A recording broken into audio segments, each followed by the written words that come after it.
Student welcome back to my channel Samrat Academy. Student जितने बच्चे pre board परीक्षा देने वाले हो उनके लिए वीडियो सबसे ज्यादा इंपॉर्टेंट है मेरे प्यारे बच्चों।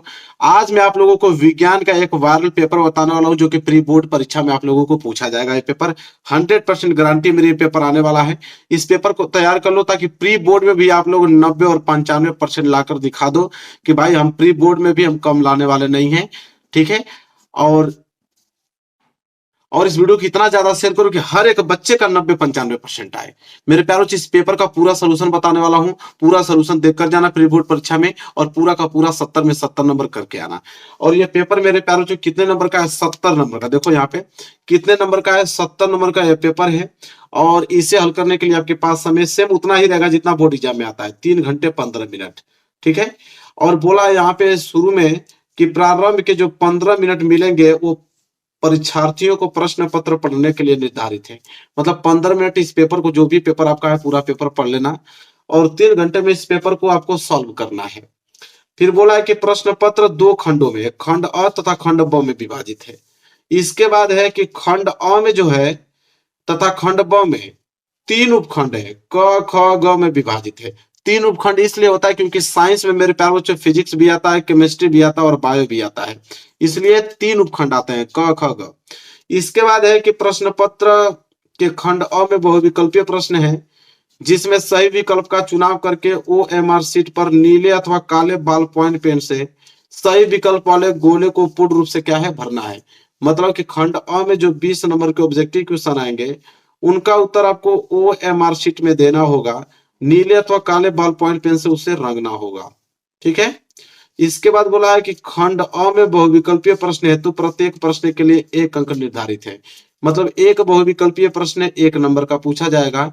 मतलब अगर टोटल हम बात करें कि 20 बहुविकल्पीय प्रश्न कितने नंबर के रहेंगे, 20 नंबर के रहेंगे।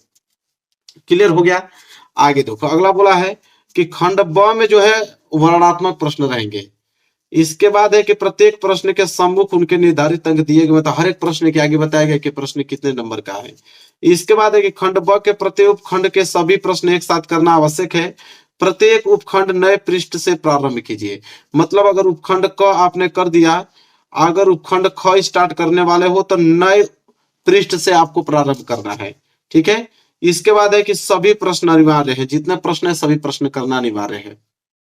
चलिए मेरे प्यारे बच्चों, देखो पेपर स्टार्ट यहां से होता है खंड अ, और खंड अ में सबसे पहले आएगा बहुविकल्पीय प्रश्न और उसमें भी पहले आएगा पहले उपखंड क। 3 उपखंड पूछे जाएंगे। उपखंड क जिसमें आपके फिजिक्स के क्वेश्चन रहेंगे। किसके क्वेश्चन? फिजिक्स के पहले क्वेश्चन रहेंगे। देखो 20 ऑब्जेक्टिव क्वेश्चन, एक एक नंबर के हिसाब से कितना नंबर दिया जाएगा, 20 नंबर। पहला प्रश्न बोला है मेरे प्यारे बच्चों कि यदि आपतन कोण आई तथा अपवर्तन कोण आर हो तब अपवर्तित किरण विचलित होगी। मेरे प्यारे बच्चों, अगर आपको आपतन कोण दिया हुआ है और अपवर्तन कोण भी दिया हुआ है तो हम लोग कैसे मालूम करेंगे कि जो किरण अपवर्तित हुई है कितना एंगल में अपवर्तित हुआ है? I-R से कि I+R से कि I×R से कि साइन I×साइन R से? मेरे प्यारे बच्चों, ऑप्शन नंबर ए जो है बिल्कुल राइट आंसर होगा। ठीक है, कोई भी अगर किरण विचलित हो रही है, अगर पता करना है कि कितना एंगल में विचलित हुई है तो आपतन कोण में से आप अपवर्तन कोण घटा दोगे तो आपको मालूम चल जाएगा कि कितना किरण आपकी विचलित हुई है। तो ए वाला ऑप्शन बिल्कुल राइट आंसर हो जाएगा। वहीं दूसरा प्रश्न मेरे प्यारे बच्चों है कि ताप बढ़ाने पर किसी चालक का वैद्युत प्रतिरोध क्या होता है? देखो ताप अगर बढ़ाओगे तो किसी भी चालक का जो वैद्युत प्रतिरोध होगा मेरे प्यारे बच्चों वो बढ़ता है। क्या होता है? बढ़ता है। जैसे ताप बढ़ाओगे तो वैद्युत प्रतिरोध भी किसी चालक का बढ़ेगा, उसमें कोई सोचने वाली बात नहीं है। तो बी वाला ऑप्शन बिल्कुल राइट आंसर हो जाएगा। तीसरा प्रश्न है कि प्रिज्म द्वारा विचलन अधिकतम होता है। मतलब अगर प्रिज्म से अगर श्वेत प्रकाश किरण गुजरती है मेरे प्यारे बच्चों, आपको भी मालूम है कि 7 रंगों में वो क्या होती है, विभक्त हो जाती है। तो सबसे अधिक विचलन किस रंग का होता है मेरे प्यारे बच्चों? तो बैगनी रंग का। किस रंग का? बैगनी रंग का होता है मेरे प्यारे बच्चों सबसे अधिकतम। सबसे अधिक जो है बैगनी रंग का होता है। अगर प्रश्न में आपसे पूछ लेता है कभी कभी कि सबसे कम, तो सबसे कम मेरे प्यारे बच्चों लाल रंग का होता है। लाल रंग का जो है सबसे कम होता है और सबसे अधिक विचलन होता है बैगनी रंग का। चलो आगे अगर हम बात करें प्रश्न नंबर 4, प्रश्न नंबर 4 मेरे प्यारे बच्चों है कि एक अवतल दर्पण की वक्रता त्रिज्या 20 सेंटीमीटर है, इसकी फोकस दूरी होगी। तो मेरे प्यारे बच्चों वक्रता त्रिज्या तो आपको दिया है, वक्रता त्रिज्या को हम लोग आर से डिनोट करते हैं। किससे? आर से। मतलब आर बराबर आपको 20 सेंटीमीटर दिया है, ठीक है। लेकिन अवतल दर्पण है तो इसलिए वक्रता त्रिज्या आपको माइनस में रहेगा। फोकस दूरी पूछा है एफ, तो एफ बराबर फार्मूला होता है आर बटे के 2। क्या होता है? आर बटे के 2। आर का वैल्यू आपको दिया है कितना? माइनस के 20, और बटे में क्या हो जाएगा? 2। जब इसे कटाओगे तो एफ बराबर आ जाएगा 2 दूनी के 2 दहा में 20, 10 बार कटेगा तो माइनस के 10 सेंटीमीटर इसकी फोकस दूरी आ जाएगा मेरे प्यार बच्चों। और माइनस के 10 सेंटीमीटर का मतलब कि ऑप्शन नंबर बी जो है बिल्कुल राइट आंसर हो जाएगा। इतना ज्यादा सिंपल सिंपल क्वेश्चन आने वाला है, आराम से करके चले आओगे पूरा 70 में 70। वही अगर हम बात करें प्रश्न नंबर 5वां, देखो प्रश्न नंबर 5वां जो मेरे प्यार बच्चों क्या है? प्रश्न नंबर 5वां प्रश्न यह है कि एक प्रोटॉन पर विद्युत आवेश की मात्रा होती है। तो एक प्रोटॉन पर विद्युत आवेश की मात्रा याद रखना मेरे प्यार बच्चों, 1.6 गुणे 10 पे पावर माइनस 19 कूलाम होता है। प्रश्न बहुत ज्यादा इंपॉर्टेंट है, भूलना मत मेरे प्यार बच्चों, इसको एकदम सटीक आंसर दे के आना। 1.6 गुणे 10 पे पावर माइनस 19 कूलाम। आगे अगर हम बढ़े प्रश्न नंबर 6 देखिए क्या है कि किसी तार की लंबाई उसकी प्रारंभिक लंबाई की अगर 3 गुनी करने पर उसका प्रतिरोध हो जाएगा। तो मेरे प्यारे बच्चों किसी तार की लंबाई जो है अगर उसकी प्रारंभिक लंबाई की अगर हम 3 गुना कर देते हैं तो उसका प्रतिरोध भी मेरे प्यारे बच्चों 3 गुना हो जाएगा। मतलब जितना गुना प्रारंभिक लंबाई करेंगे उतना गुना प्रतिरोध भी बढ़ेगा, इस बात को आप याद रखना, ठीक है। चलो आगे देखो, अगला प्रश्न नंबर 7वां है कि स्वस्थ आंख के लिए दूरस्थ बिंदु है। मतलब अगर आपकी आंखें बिल्कुल स्वस्थ है तो आप कितना दूर तक देख सकते हो? अगर आपकी आंखें बिल्कुल स्वस्थ है तो कितना दूर तक देख सकते हो मेरे प्यारे बच्चों? अनंत दूरी तक। क्योंकि आप चंद्रमा को देख लेते हो, आप सूर्य को भी देख लेते हो, तो भाई अब चंद्रमा और सूर्य की दूरी पृथ्वी से कितनी है? अनंत दूरी है, ठीक है। तो डी वाला ऑप्शन। आगे देखो उपखंड क, अब उपखंड ख स्टार्ट हो गया। उपखंड ख मेरे प्यारे बच्चों इसमें केमिस्ट्री के प्रश्न रहेंगे। किसके प्रश्न रहेंगे? तो केमिस्ट्री के प्रश्न पूछे जाएंगे। और प्रश्न नंबर कहां से स्टार्ट होगा? 9 से, क्योंकि प्रश्न नंबर 9 कर रहा हूं 8 से। प्रश्न नंबर 7 तो यहाँ खत्म हो गया, 8 कह रहा है कि एंटी मनी है। अब इन चारों ऑप्शन में से बताना है एंटी मनी। देखो एंटी मनी जो होता है मेरे प्यारे उपधातु कहलाता है। क्या कहलाता है? उपधातु होता है। तो इसलिए सी वाला ऑप्शन बिल्कुल राइट आंसर हो जाएगा, ठीक है। चलो आगे देखो प्रश्न नंबर 9। प्रश्न नंबर 9 क्या है मेरे प्यारे बच्चों कि लेड नाइट्रेट का रासायनिक सूत्र। तो लेड नाइट्रेट का रासायनिक सूत्र होता है PbNO3 whole twice. PbNO3 whole twice एकदम याद रखना, भूलना मत मेरे प्यारे बच्चों, PbNO3 होल ट्वाइस होता है। आगे अगर हम बात करें 9 प्रश्न हो गया ना। प्रश्न नंबर 10वां देखो क्या है। प्रश्न नंबर 10वां है कि निम्नलिखित में असंतृप्त हाइड्रोकार्बन है। तो असंतृप्त हाइड्रोकार्बन मेरे प्यारे बच्चों जिसका रेशियो 1:2 बनेगा वो आपका असंतृप्त हाइड्रोकार्बन कहलाता है। ये ट्रिक होता है मेरे प्यारे बच्चों, ट्रिक से आप असंतृप्त हाइड्रोकार्बन को छांट सकते हो। तो 1:2 मेरे प्यारे बच्चों इसका बन रहा है, देखो 2 एकम 2 और 2 दूनी के 4, मतलब C2H4। बी वाला ऑप्शन बिल्कुल राइट आंसर हो जाएगा। क्लियर है? चलिए आगे देखिए प्रश्न नंबर 11 क्या बोल रहा है कि प्रोपेनल में क्रियात्मक समूह है। तो प्रोपेनल में क्रियात्मक समूह सिंगल बॉन्ड CHO होता है मेरे प्यारे बच्चों। ए वाला ऑप्शन बिल्कुल राइट आंसर हो जाएगा, 11 का ए। 12वां प्रश्न है मेरे प्यारे बच्चों की एसिटिक अम्ल का IUPAC नाम है। तो एसिटिक अम्ल का IUPAC नाम मेरे प्यारे बच्चों एथेनोइक अम्ल होता है। और यहाँ पे बी वाला ऑप्शन बिल्कुल राइट आंसर हो जाएगा, एथेनोइक अम्ल। बात करें प्रश्न नंबर 13, तो एक तत्व के क्लोराइड का सूत्र अगर MCl2 है तो उसके ऑक्साइड का सूत्र क्या होगा मेरे प्यारे बच्चों? तो उसके ऑक्साइड का सूत्र MO होगा। क्या होगा? MO। बी वाला ऑप्शन बिल्कुल राइट आंसर हो जाएगा। अब उपखंड ग, अब उपखंड ग में मेरे प्यारे बच्चों बायोलॉजी के प्रश्न रहेंगे। किसके? बायोलॉजी के प्रश्न रहेंगे। 3 उपखंड आएगा ना, फिजिक्स हो गया, केमिस्ट्री हो गया, बायोलॉजी। अब प्रश्न नंबर 14 स्टार्ट होगा यहाँ से। क्या है कि वृक्कों का कार्य होता है मेरे प्यारे बच्चों, वृक्कों का कार्य क्या होता है? वृक्क मतलब क्या होता है? किडनी। आपको भी मालूम है वृक्क मतलब क्या होता है? किडनी। तो किडनी का कार्य क्या होता है? तो किडनी कार्य जो होता है उत्सर्जन का काम करता है। जैसे टॉयलेट जो होता है बाहर निकलता है तो उत्सर्जन ही तो है, गंदगी को बाहर निकालता है। तो यहाँ पे सी वाला ऑप्शन बिल्कुल राइट आंसर हो जाएगा। बात करें अगला प्रश्न नंबर 15। प्रश्न नंबर 15 है कि पत्तियों पर कलियां विकसित होती हैं। तो पत्तियों पर कलियां विकसित होती है मेरे प्यारे बच्चों तो बायोफिल्म में। कहाँ ब्रायोफिल्म में मेरे प्यारे बच्चों, यहाँ पे सी वाला ऑप्शन बिल्कुल राइट आंसर हो जाएगा। क्वेश्चन नंबर अगर हम 16 की बात करें तो क्वेश्चन नंबर 16 दिया हुआ है कि आनुवांशिक विज्ञान के जनक हैं। ये प्रश्न तो सिंपल है कि आनुवंशिक विज्ञान के जनक जो है ग्रेगर जॉन मेंडल जी हैं, और सी वाला ऑप्शन बिल्कुल राइट आंसर हो जाएगा। वही आगे बात हम करें 17वां प्रश्न। 17वां प्रश्न है कि दो डीएनए तंतु आपस में जुड़े होते हैं। तो दो डीएनए तंतु अगर आपस में जुड़े होते हैं मेरे प्यारे बच्चों, किसके कारण जुड़े होते हैं? तो हाइड्रोजन बंध के कारण जुड़े होते हैं, और यहाँ पे डी वाला ऑप्शन बिल्कुल राइट आंसर हो जाएगा। 18वां प्रश्न की अगर हम बात करें तो मुकुलन द्वारा प्रजनन होता है। तो मुकुलन द्वारा प्रजनन हाइड्रा में होता है। क्या पे होता है? हाइड्रा में। और यहाँ पे ए वाला ऑप्शन बिल्कुल राइट आंसर हो जाएगा, 18 का ए।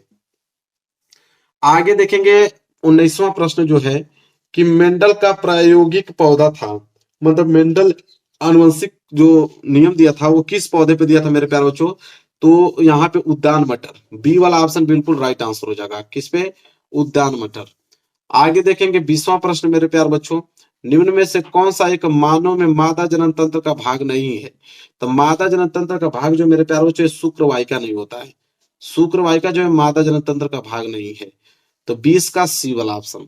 अब आगे मेरे प्यारे बच्चों खंड ब स्टार्ट होता है, और यहाँ पे वर्णनात्मक प्रश्न आएंगे, और वर्णनात्मक प्रश्न 50 नंबर के रहेंगे। उसमें भी सबसे पहले उपखंड क आएगा। क्या आएगा? उपखंड क आएगा। चलिए उसको देते हैं। उपखंड क का मतलब इसमें पहले फिजिक्स के प्रश्न रहेंगे। किसके? फिजिक्स के प्रश्न मेरे प्यारे बच्चों रहेंगे। चलिए देखते हैं। चलिए देखिए, पहला प्रश्न स्टार्ट यहाँ से होता है। पहला प्रश्न क्या बोला है कि एक अवतल दर्पण के सामने 15 सेंटीमीटर दूरी पर वस्तु रखी है। यदि दर्पण की फोकस दूरी 30 सेंटीमीटर है तो प्रतिबिंब की स्थिति और प्रकृति ज्ञात कीजिए। 4 नंबर के लिए प्रश्न मेरे प्यारे बच्चों है। देखो कैसे लगाएंगे, बहुत ज्यादा सिंपल है। आपको दिया है अवतल दर्पण। दर्पण कौन सा है? अवतल दर्पण। कह रहा है अवतल दर्पण के सामने 15 सेंटीमीटर दूरी पर वस्तु रखी है। तो वस्तु की दूरी मतलब यू से डिनोट करते हैं। तो यू बराबर मेरे प्यारे बच्चों आपको दिया है 15 सेंटीमीटर, लेकिन अवतल दर्पण है तो -15 सेंटीमीटर होगा। ठीक है, -15 सेंटीमीटर। इसके बाद मेरे प्यारे बच्चों दर्पण का फोकस दूरी भी दिया है। फोकस दूरी मतलब एफ, एफ का वैल्यू दिया है 30 सेंटीमीटर, और एफ भी आपका माइनस में होगा क्योंकि अवतल दर्पण है। तो माइनस के 30 सेंटीमीटर। आपसे पूछा है कि प्रतिबिंब की स्थिति, स्थिति मतलब वी का वैल्यू बताइए। ठीक है, इसके बाद प्रकृति मतलब एम का वैल्यू बताइए। ये दो चीज पूछा हुआ है मेरे प्यारों। जो कुछ करने की जरूरत नहीं है, आपको लगाना है यहाँ पे दर्पण सूत्र। क्या लगाना है? दर्पण सूत्र। दर्पण सूत्र याद रहेगा तभी आप क्वेश्चन को सॉल्व कर पाओगे, अन्यथा नहीं। दर्पण सूत्र क्या कहता है मेरे प्यारे बच्चों कि 1/f, 1/f बराबर 1/v और प्लस 1/u। यह होता है आपका दर्पण सूत्र। अब दर्पण सूत्र जब मालूम चल गया, बस वैल्यू रखना है मेरे प्यारे बच्चों कि 1/f, एफ का वैल्यू तो आपको दिया ही है, माइनस के 30 दिया हुआ है, बराबर 1/v, वी का वैल्यू तो हमको ज्ञात करना है तो वी को हम वी लिखेंगे, प्लस 1/u, यू का वैल्यू कितना दिया हुआ है? माइनस के 15 दिया हुआ है। अब इसे हल करेंगे, तो हल करेंगे तो ये तो हो जाएगा ऊपर 1/-30 बराबर ये हो जाएगा आपका 1/v, और माइनस को गुणा जब प्लस में होगा तो -1/15, 1/15। अब क्या करेंगे यहाँ पे कि 1/-30 इधर रहने दो, यह -1/15 इधर आएगा तो +1/15 हो जाएगा, +1/15। अब बराबर इधर बच गया आपका 1/v बच गया। अब करने क्या जरूरत है कि एलसीएम लीजिए। तो 30 और 15 का एलसीएम 30 होता है, तो 30 से 30 कैंसिल, 30 से 30 भाग दोगे तो एक बार, एक को गुणा एक में करोगे तो एक आएगा, लेकिन कैसा? माइनस, ये वाला माइनस लगेगा ना, प्लस 15 दूनी के 30 और 2 को गुणा एक में करोगे तो 2 बराबर 1/v। इसके बाद मेरे प्यारे बच्चों -1 + 2 मतलब 1 बचेगा, 1/30 बराबर 1/v। हमें v चाहिए तो v को ऊपर भेज दो, तो यहाँ 30 भी ऊपर चला जाएगा, मतलब v बराबर मेरे प्यारे बच्चों कितना गया? 30 सेंटीमीटर। मतलब कि जो प्रतिबिंब की स्थिति होगी 30 सेंटीमीटर दूरी पे प्रतिबिंब बनेगा। ठीक है, यहां तक क्लियर है। लेकिन हमें तो v का वैल्यू मालूम चल गया, लेकिन m का वैल्यू चाहिए, आवर्धन। m कहता है मेरे प्यारे बच्चों, m बराबर होता है -v/u। m जो है आवर्धन होता है, तो m बराबर माइनस, माइनस तो फार्मूला में तो माइनस लगा दो, v का वैल्यू 30 है तो 30 लिख दो, और बटे u का वैल्यू माइनस के 15 था, तो माइनस से माइनस कैंसिल, अब 15 दूनी के 30, तो m बराबर क्या आ गया 2। अब m बराबर 2 और m आपका प्लस में है, तो प्लस में मेरे प्यारे बच्चों तो प्रतिबिंब आपका सीधा बनेगा, ठीक है, और आभासी बनेगा। कैसा बनेगा? आभासी और सीधा बनेगा। बात खत्म। लो भाई हो गया, ये प्रश्न पूरा डिटेल में हमने सॉल्व कर दिया समझाकर आप लोगों को। चलिए आगे देखिए, प्रश्न नंबर यहाँ पे दूसरा। प्रश्न नंबर दूसरा क्या बोला है कि बायो सेवर्ट का नियम क्या है? 4 नंबर के लिए प्रश्न है। तो बायो सेवर्ट का नियम मेरे प्यारे बच्चों 4 नंबर के लिए देखो कैसे लिखेंगे। सबसे पहले देखो यहाँ पे डालोगे, देखो दूसरा का उत्तर हमने सबसे पहले हेडिंग डाला है बायो सेवर्ट का नियम, ये आपकी क्या रहेगी? हेडिंग रहेगी। इसके बाद लिखना प्रारंभ करोगे कि बायो सेवर्ट ने प्रयोगों के आधार पर धारावाही चालक से उत्पन्न चुंबकीय क्षेत्र की तीव्रता का सूत्र प्राप्त किया। इन प्रयोगों के आधार पर धारावाहिक चालक के एक छोटे खंड डेल्टा एल द्वारा किसी बिंदु P पर उत्पन्न चुंबकीय क्षेत्र B की तीव्रता निम्नलिखित बातों पर निर्भर करती है। तो किन किन बातों पर निर्भर करती है? पहला यह है कि चालक खंड की लंबाई डेल्टा एल के अनुक्रमानुपाती होता है, ठीक है। देखो बी जो है वो अनुक्रमानुपाती होता है डेल्टा एल के। इसके बाद चालक खंड में जो प्रवाहित धारा आई के वो अनुक्रमानुपाती होता है। देखो बी जो है वो डेल्टा एल के क्या हो गया? अनुक्रमानुपाती हो गया।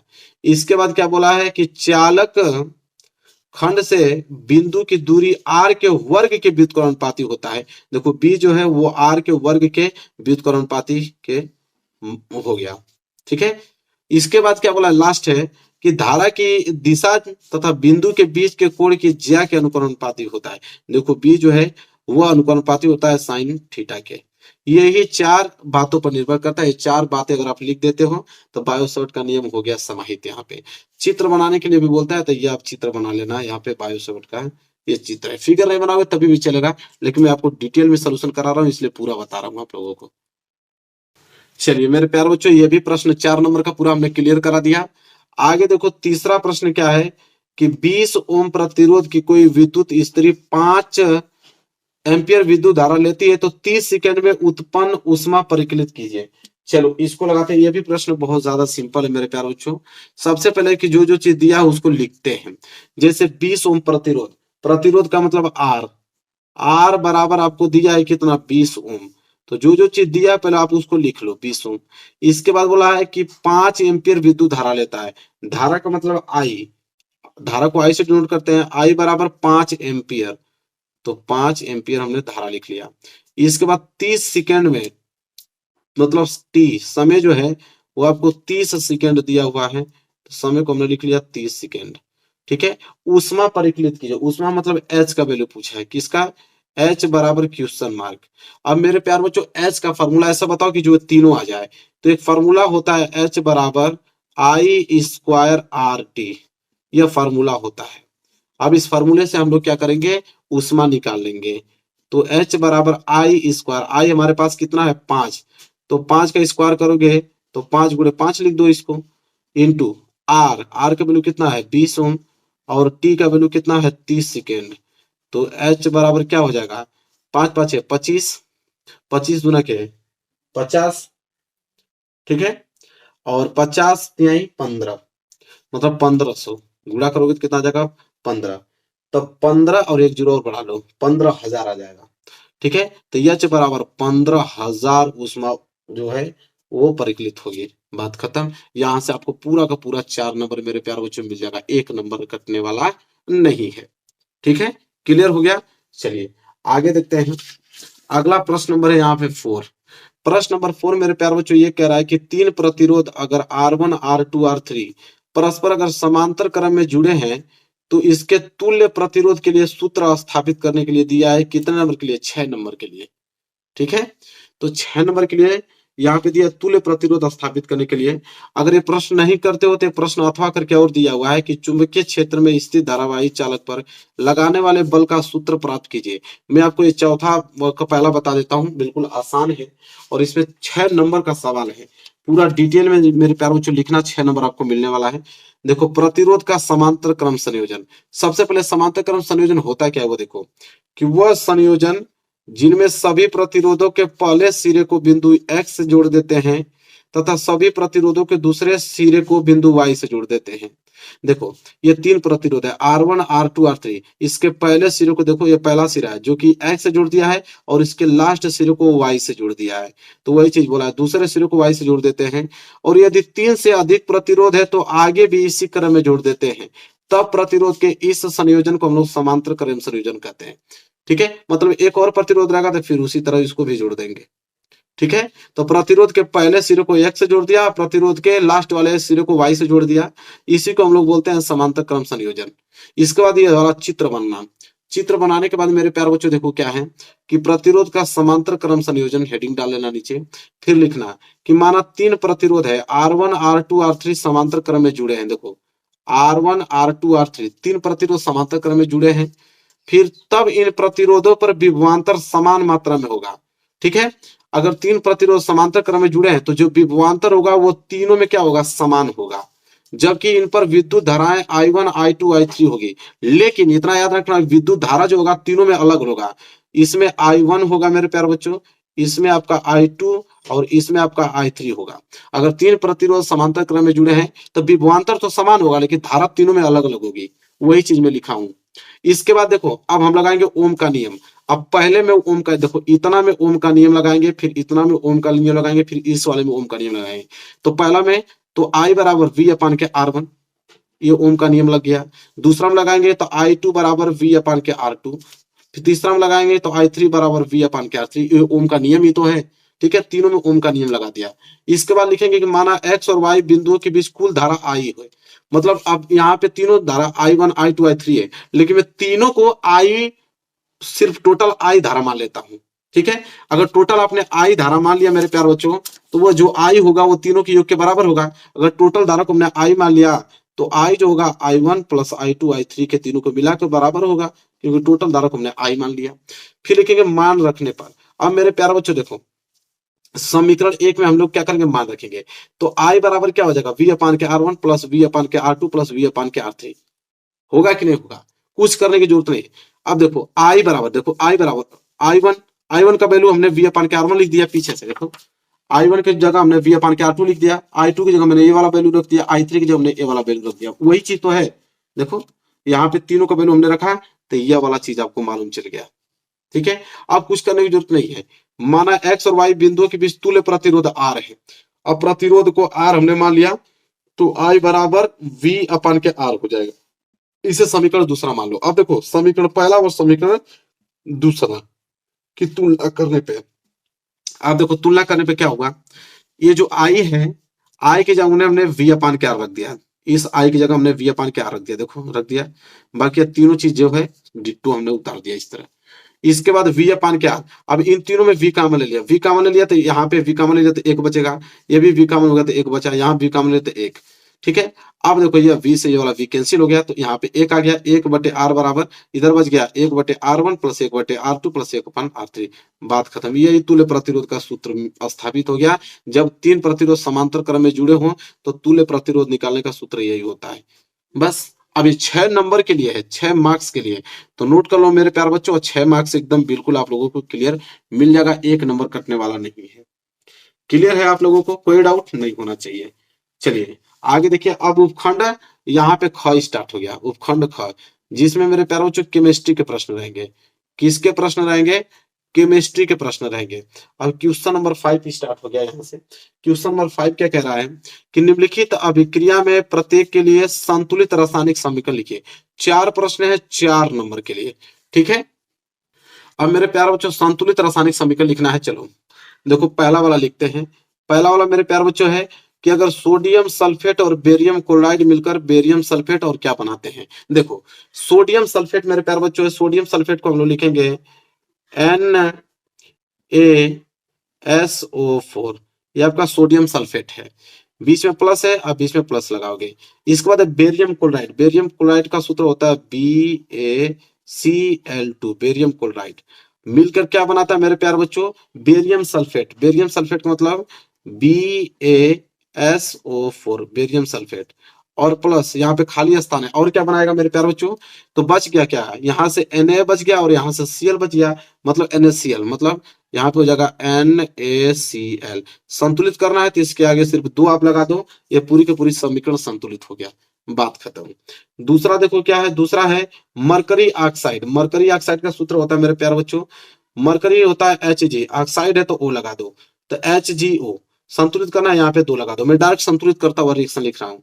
और कह रहा है कि ऊष्मा परिकलित किया जाता है। अगर हम लोग ऊष्मा का मतलब अगर इसको मैं हीट करूं, ठीक है, तो अगर हीट करूंगा तो क्या होगा, मरकरी बनेगा। मरकरी का मतलब Hg, क्या बनेगा, Hg बनेगा, यहाँ पे 2 लगा देता हूं, और प्लस और क्या बनेगा, यहाँ पे क्वेश्चन मार्क है, तो और क्या बनेगा मेरे प्यार बच्चों, तो और बचा क्या, वो बचा ऑक्सीजन बनेगा, और क्या O2 बनेगा, बात खत्म। ये भी आपका संतुलित रासायनिक समीकरण हो गया। तीसरा देखो क्या दिया है, जिंक प्लस सल्फ्यूरिक अम्ल। जिंक का मतलब मेरे प्यार बच्चों Zn होता है, Zn मतलब जिंक, और प्लस क्या दिया, सल्फ्यूरिक अम्ल। सल्फ्यूरिक अम्ल मतलब H2SO4, H2SO4 सल्फ्यूरिक अम्ल हो गया। और क्या बनाता है मेरे प्यार बच्चों, जिंक सल्फेट। जिंक सल्फेट का मतलब कि ZnSO4, जिंक सल्फेट, ठीक है। और क्या बच गया मेरे प्यार बच्चों, तो यहाँ पे सिर्फ हाइड्रोजन बच गया। क्या बच गया, हाइड्रोजन, मतलब हाइड्रोजन बचाएगा H2, तो यहाँ जो खाली स्थान है वहां पे हाइड्रोजन भर जाएगा। संतुलित है, बिल्कुल संतुलित है, इसे संतुलित करने की जरूरत नहीं है, संतुलित ऑलरेडी है। इसके बाद चौथा देखो लास्ट क्या है, कह रहा है कि आयरन और copper sulphate, iron plus copper sulphate. तो आयरन का सूत्र क्या होता है मेरे प्यारे बच्चों, लोहा। लोहा मतलब Fe, तो आयरन को हमने Fe लिख लिया। और इसके बाद क्या दिया हुआ, कॉपर सल्फेट मतलब CuSO4, कॉपर सल्फेट मिलकर बोला है कि क्या बनाएगा, यहाँ खाली स्थान क्या बनाएगा, तो देखो यहाँ पे Fe, यहाँ से SO4 मतलब आयरन सल्फेट बनाएगा, FeSO4 बनाएगा, और प्लस कॉपर यहाँ पे दिया है, कॉपर मतलब Cu। संतुलित की अगर बात करें तो ऑलरेडी संतुलित है, तो यहाँ खाली स्थान पे क्या भरा जाएगा, FeSO4। चारों हमने बता दिया मेरे प्यारे बच्चों, नोट कर लो, ठीक है, चारों हमने बता दिया, नोट कर लो। आगे देखो प्रश्न नंबर 6 क्या दिया हुआ है। प्रश्न नंबर 6 मेरे प्यारे बच्चों यह है कि ब्लीचिंग पाउडर, ब्लीचिंग पाउडर को हम लोग विरंजक चूर्ण कहते हैं। कह रहा है कि ब्लीचिंग पाउडर का रासायनिक नाम और सूत्र लिखे। क्या होता है जब इसे हवा में खुला छोड़ा जाता है, और ब्लीचिंग पाउडर के 2 उपयोग भी लिखिए मेरे प्यारे बच्चों। 4 नंबर के लिए प्रश्न है, चलो देखते हैं इसका आंसर। तो हम लोग लिखेंगे मेरे प्यारे बच्चों इसका आंसर, देखो उत्तर हमने क्वेश्चन नंबर 6 का उत्तर लिखा हुआ है यहाँ पे, कि विरंजक चूर्ण का जो रासायनिक नाम होता है मेरे प्यारे बच्चों, क्या होता है, कैल्शियम ऑक्सीक्लोराइड। क्या होता है, कैल्शियम ऑक्सीक्लोराइड होता है रासायनिक नाम। और बोला है कि विरंजक चूर्ण का जो रासायनिक सूत्र होता है वो होता है CaOCl2, CaOCl2 होता है।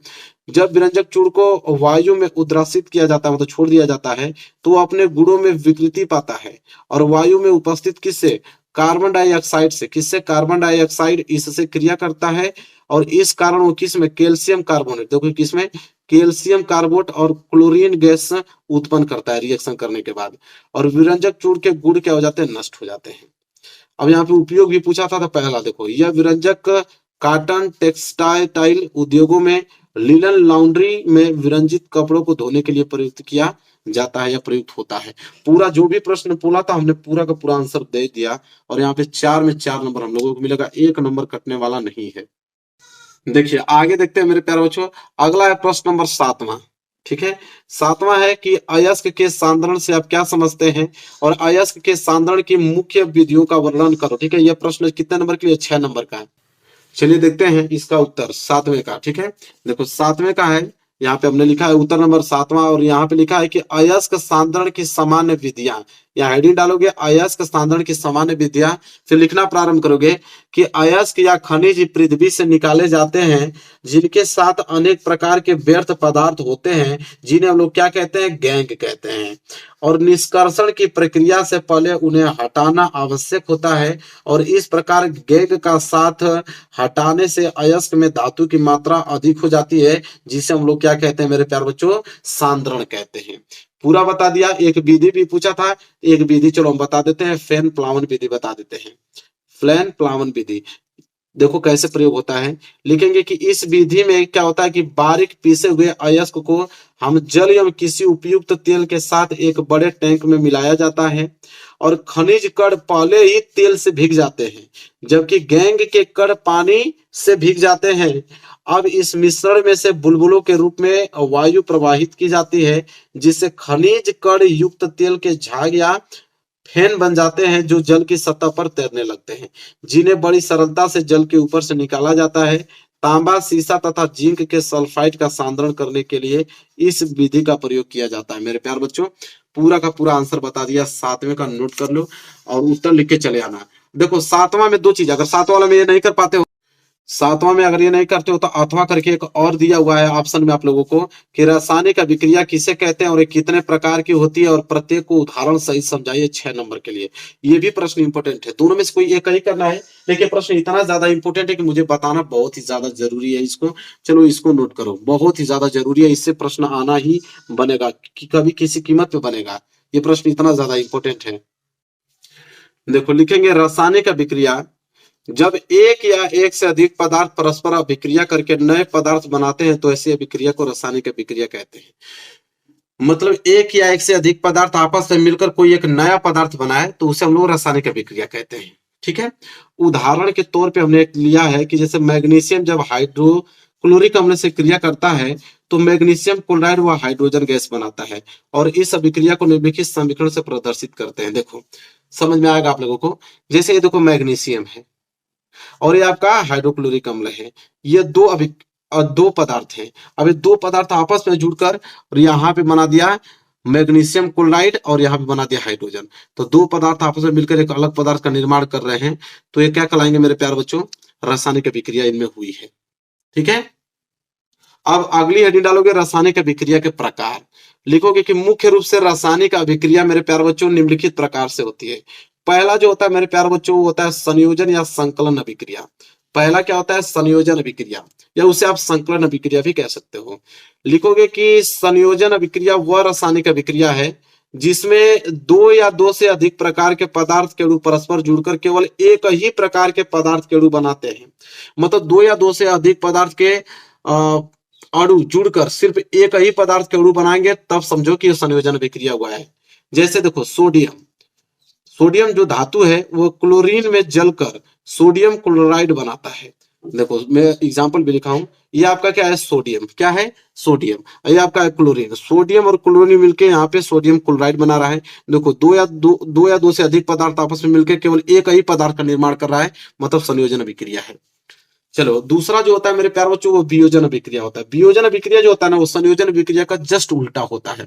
जैसे वियोजन अभिक्रिया में लिखोगे कि वियोजन अभिक्रिया वह रासायनिक अभिक्रिया है जिसमें कोई यौगिक अपने अवयवी तत्वों अथवा छोटे छोटे सरल यौगिकों में वियोजित हो जाता है और यह अभिक्रिया ऊष्मा, प्रकाश तथा विद्युत धारा द्वारा संपन्न होती है। और वियोजन अभिक्रिया निम्नलिखित दो प्रकार की होती है।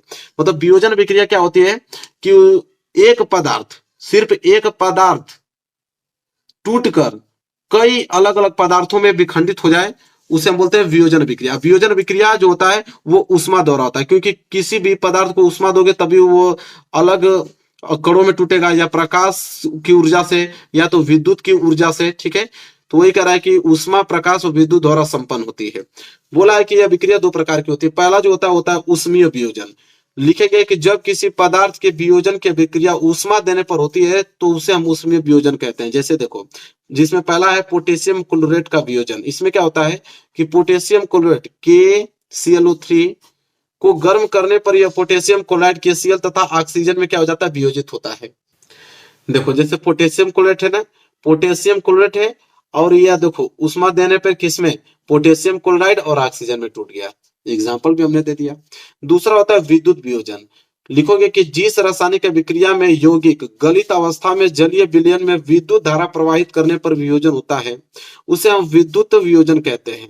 जैसे सोडियम क्लोराइड का विद्युत वियोजन। इसमें क्या होता है कि गलित सोडियम क्लोराइड जो है विद्युत धारा प्रवाहित करने पर यह सोडियम तथा क्लोरीन में वियोजित हो जाता है। जैसे देखो ये सोडियम क्लोराइड है, जैसे इसमें विद्युत धारा हमने प्रवाहित किया तो यह सोडियम में टूट गया और क्लोरीन में टूट गया, बस हो गया। तीसरा होता है विस्थापन या प्रतिस्थापन अभिक्रिया। लिखेंगे कि विस्थापन वह रासायनिक अभिक्रिया है जिसमें किसी यौगिक के अणु के किसी एक परमाणु अथवा समूह के स्थान पर कोई दूसरा परमाणु अथवा मूलक आ जाता है। ठीक है, इसका मतलब ये होता है, जैसे एग्जांपल देखो, जैसे लोहा कापर सल्फेट विलयन में कापर को विस्थापित करके स्वयं आ जाता है फेरस सल्फेट तथा कॉपर बनाता है। देखो इसमें क्या होता है कि आयरन है और कॉपर सल्फेट, तो इसमें जब अभिक्रिया करा रहे हैं तो लोहा जो है अधिक अभिक्रियाशील है कॉपर से, तो कॉपर को इधर साइड में कर दिया और लोहा सल्फेट के साथ मिलकर यहाँ पे फेरस सल्फेट बना लिया, बस बात खत्म। चलो चौथा जो है मेरे प्यारो जो है उभय प्रतिस्थापन या द्विविस्थापन अभिक्रिया। लिखेंगे कि जिस रासायनिक अभिक्रिया में यौगिकों के आयनों अथवा घटकों की अदला बदली विनिमय हो जाती है तथा नए यौगिक बनते हैं, वह उभय प्रतिस्थापन अभिक्रिया कहलाती है। यह अभिक्रिया यौगिकों के विलयनों के मध्य होती है। मतलब कि एग्जाम्पल के तौर पे समझो कि जब बेरियम क्लोराइड के विलयन में सोडियम सल्फेट का विलयन मिलाते हैं तो यह बेरियम सल्फेट व सोडियम क्लोराइड बन जाता है। जैसे समझो, जैसे ये आपका बेरियम क्लोराइड है और यहाँ सोडियम सल्फेट अभिक्रिया करा रहे हैं, तो यहाँ Ba जो है वो प्लस में होता है और सोडियम SO4 जो है माइनस में। तो दो अलग अलग आयन, एक प्लस और माइनस मिलकर यहाँ पे बेरियम सल्फेट बना दिया। क्लोरीन इधर माइनस में होता है और Na इधर प्लस में होता है, तो इधर से Na और क्लोरीन मिलकर यहाँ पे सोडियम क्लोराइड बना दिया। बस आयनों के आदान प्रदान से जो अभिक्रिया होती है उसे उभय प्रतिस्थापन या द्विविस्थापन अभिक्रिया कहते हैं। बात खत्म, कंप्लीट यह प्रश्न मेरे प्यारे बच्चों। सातवां का हमने दोनों बता दिया, दोनों में से एक ही करना था, लेकिन दोनों बहुत इंपॉर्टेंट है इसलिए बताया। इसके बाद उपखंड ग स्टार्ट होता है। उपखंड ग में प्रश्न नंबर 8वां बायो का प्रश्न है कि अमाशय किसे कहते हैं और उसके 3 प्रमुख कार्य लिखे। 4 नंबर के लिए प्रश्न है। चलिए मेरे प्यारे बच्चों देखते हैं उसको। तो हम लोग लिखेंगे 8वां का उत्तर कि अमाशय उदर गुहा में अनुप्रस्थ अवस्था में स्थित एक मशक के समान रचना है। मशक के समान रचना है और यह आहार नाल का सबसे चौड़ा भाग है अमाशय। इसकी लंबाई लगभग 24 सेंटीमीटर तथा चौड़ाई जो है मेरे प्यारे बच्चों 10 सेंटीमीटर होती है। अमाशय कार्य जो होता है भोजन का संग्रह करना, भोजन को पतला लेई जैसा बनाना, भोजन का पाचन करना। उसी में नीचे लिखोगे कि अमाशय का मुख्य कार्य भोजन का पाचन है और अमाशय भोजन के साथ आने वाले हानिकारक जीवाणुओं को सफाया करता है और अमाशय के पाचक रस में स्थित जो एंजाइम होता है वो भोजन में स्थित प्रोटीन को छोटे छोटे कणों में तोड़ देता है, जिससे प्रोटीन का पाचन आसान हो जाता है और अमाशय का पाचन रस भोजन के कणों को अम्लीय बनाकर क्या करता है, सड़ने से रोकता है। बात खत्म, पूरा का पूरा डिटेल में हमने आपको समझा दिया। इसके बाद प्रश्न नंबर 9 देखिए मेरे प्यारे बच्चों। प्रश्न नंबर 9 है यहाँ पे कि गर्भ निरोधन निरोधन की विभिन्न विधियां कौन सी हैं, और ये प्रश्न 4 नंबर के लिए है। अब मेरे प्यारे बच्चों प्रश्न नंबर 9 का उत्तर लिखो कि गर्भ निरोधन की विभिन्न विधियां हैं। देखो कौन कौन सी विधियां हैं। पहली विधि तो आपका यांत्रिक, जिसे हम भौतिक अवरोधक कहते हैं। दूसरा विधि होता है रासायनिक विधि।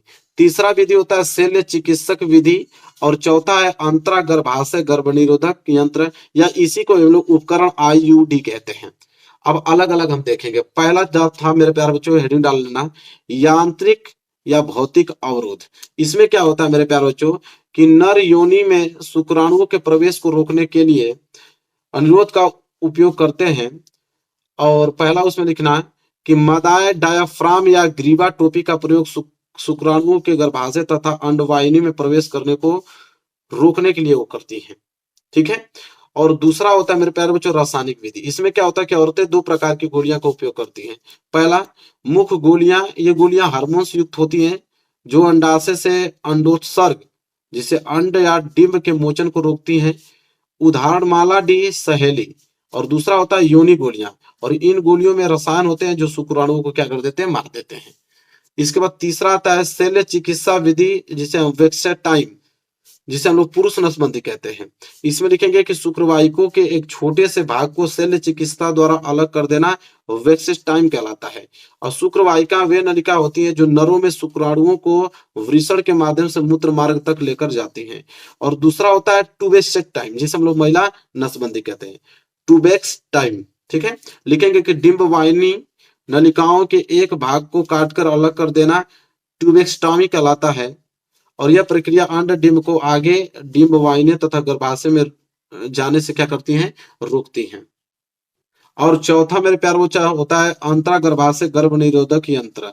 लिखेंगे यह जो कॉपर आयनों के स्रोत होते हैं जो मादा महिलाओं के गर्भाशय में स्थापित किया जाता है, जो निषेचित अंड या ब्लास्टोला को गर्भाशय में स्थापित होने से क्या होता है, रोकते हैं।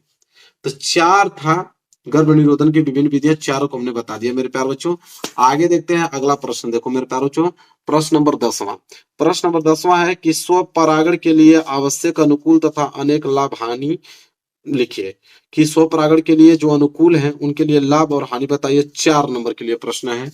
चलो लिखेंगे 10वें का उत्तर। देखो यहाँ पे हमने लिखा है 10वें का उत्तर लिखेंगे। स्व परागण के लिए आवश्यक अनुकूल पुष्प का द्विलिंगी होना आवश्यक है। नर एवं मादा भाग एक साथ परिपक्व होना आवश्यक है। स्व परागण के लाभ, देखो यहाँ स्व परागण के लाभ लिखोगे। स्व परागण से निम्नलिखित लाभ है कौन कौन से। देखो पहला लाभ तो यह है कि पुष्पों में स्व परागण एक आसान तथा निश्चित घटित प्रक्रिया है जिसके कारण पौधों का वंश चलता रहता है। दूसरा यह मेरे प्यारे बच्चों कि इनको परागण क्रिया के लिए दूसरे पुष्पों पर निर्भर नहीं रहना पड़ता है। तीसरा है कि स्वपरागित पुष्पों को रंग, सुगंध तथा मधु उत्पन्न करने की आवश्यकता नहीं पड़ती जिससे पौधों की कम से कम ऊर्जा उपयोग होती है। और चौथा है मेरे प्यारे बच्चों यहाँ पे कि स्वपरागण में परागण के लिए कम परागकणों की आवश्यकता होती है जिससे परागकण व्यर्थ नष्ट नहीं होते हैं। और पांचवा है मेरे प्यारे बच्चों जो लाभ है वह स्वपरागित बीज शुद्ध नस्ल वाले समयुग्मी संतति होते हैं अर्थात इनके पैतृक गुण यही रहते हैं। अब तो ये तो लाभ थे, अब हानियां देखना पड़ेगा। देखो स्वपरागण से हानियां क्या है, तो स्वपरागण से निम्नलिखित हानियां होती है कौन कौन। पहला हानि तो यह है कि स्वपरागण से उत्पन्न बीज जो है उत्तम श्रेणी के नहीं होते हैं, ठीक है। दूसरा है कि स्वपरागण से उत्पन्न पौधों में समय के साथ रोगों के प्रति क्षमता कम होती है। और तीसरा है मेरे प्यारे बच्चों की स्वपरागण से उत्पन्न बीजों से बने पौधे कमजोर होते हैं। और चौथा है कि स्वपरागण से उत्पन्न जो बीज की संख्या में कम, भार में हल्के तथा क्या होते हैं, छोटे होते हैं। पांचवा है कि ऐसे बीज शीघ्र नहीं पकते हैं। छठा है कि स्वपरागण द्वारा नई जातियों की उत्पत्ति नहीं हो सकती है, ठीक है। चलो ये भी प्रश्न हो गया। अभी 11वां प्रश्न, लास्ट प्रश्न है मेरे प्यारे बच्चों कि मुख से लेकर आमाशय तक होने वाली पाचन क्रिया को प्रभावित करने वाले एंजाइम के कार्यों का उल्लेख कीजिए। और ये प्रश्न नहीं करते हो तो अथवा करके दिया है कि यकृत के कार्यों का उल्लेख करो। मैं आपको ये वाला बता देता हूँ यकृत के कार्यों का उल्लेख, ठीक है। यकृत के क्या कार्य हैं, तो देखो 11वां का अथवा यकृत के कार्य हेडिंग डालोगे और लिखोगे पॉइंट बनाकर। पहला पॉइंट हमने लिखा है कि यकृत रक्त का थक्का बनाने में मदद करता है और साथ ही फाइब्रोजिन नामक प्रोटीन का भी क्या करता है, वो निर्माण करता है। दूसरा यह है कि यकृत हमारे शरीर के तापमान को भी क्या करता है, नियंत्रित रखता है। तीसरा है कि यकृत आरबीसी को नष्ट करने में हमारी मदद करता है। चौथा है कि यकृत रक्त शर्करा को नियंत्रित रखता है। पांचवा है कि इसके अलावा यकृत हमारे शरीर में विषाक्त पदार्थों को बाहर निकालता है। छठा है कि यकृत का सबसे जो महत्वपूर्ण कार्य है वो ग्लूकोज को ऊर्जा में बदलने का होता है। सातवां पॉइंट है कि यकृत आमाशयिक रस के हम लोग को प्रभावहीन करने के लिए बनाता है और भोजन को क्षारीय बनाता है। आठवां है कि यकृत द्वारा निर्मित पीत रस वसा का पायसीकरण करता है। 9 है कि यकृत शरीर के संचरण का एक रुधिर संचालित करता है। 10वां कि यकृत शरीर का भंडार गृह कहलाता है। जब पाचन के बाद रुधिर में आवश्यकता से अधिक ग्लूकोज पहुंचता है तो वह यकृत कोशिकाओं में ग्लाइकोजन के रूप में उसको क्या कर लेता है, संग्रहित हो जाता है। इसके बाद 11वां मेरे प्यारे बच्चों है कि यकृत अमोनिया को क्या करता है, यूरिया में बदलने का काम करता है। 12वां की विषैले पदार्थों को यकृत कोशिकाएं निष्क्रिय बनाकर शरीर की रक्षा करता है। और वही लास्ट की अगर हम बात करें तो हमारे शरीर में जो लाल रुधिर कणिकाएं हैं एवं प्रोटीन का वो निर्माण यकृत में ही होता है। अब मेरे प्यारे बच्चों ये पूरा का पूरा पेपर हो गया समाप्त। पूरा का पूरा पेपर हमने, या प्री बोर्ड वाला पेपर हमने समाप्त कर दिया। अगर ये पेपर तैयार है तो समझ लो कि आप 70 में 70 नंबर के लिए बिल्कुल तैयार हो प्री बोर्ड के लिए। तो मेरे प्यारे बच्चों वीडियो को लाइक कर देना, चैनल पे नए हो तो चैनल को जरूर सब्सक्राइब कर लेना। मिलेंगे एक प्यारे से नेक्स्ट वीडियो में, तब तक के लिए धन्यवाद।